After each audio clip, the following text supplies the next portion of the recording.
नमस्कार, मी पंजाब खास करून शेतकऱ्यांसाठी आनंदाची बातमी सांगायचं झालं तर नांदेड जिल्हा, यवतमाळ जिल्हा त्याच्यानंतर वर्धा, नागपूर, भंडारा, गोंदिया, चंद्रपूर, परभणी, हिंगोली या भागामध्ये चांगलामध्ये 28 तारखेपर्यंत पाऊस पडणार आहे।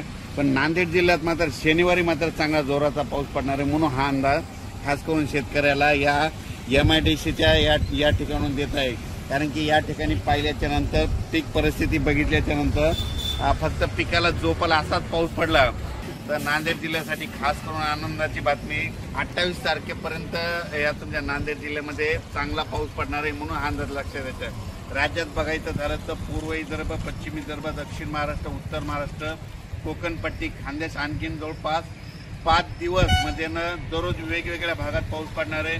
सगळ्या पिकांना जीवदान भेटणार आहे। ज्या भागात पाऊस पडला नाही त्या भागात देखील पडणार आहे। तेलंगणातल्या शेतकऱ्यांचे फोन आले, तेलंगणात देखील पडणार आहे।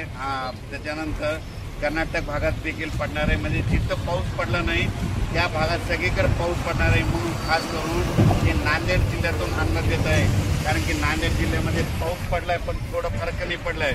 आता ह्या 5 दिवसामध्ये तुमच्या नांदेड जिल्ह्यामध्ये वडे नाले वाहणारा देखील पाऊस येणार आहे। आज दुपारनंतर, आता वाजले तर 11:15, दुपारनंतर आज चांगला पाऊस सुरू होईल। शेतातून पाणी बाहेर निघणारा पाऊस पडणार आहे, म्हणून खास करून हे नांदेड जिल्ह्यासाठी या MIDCच्या या ठिकाणाहून अंदाज दिलेला आहे।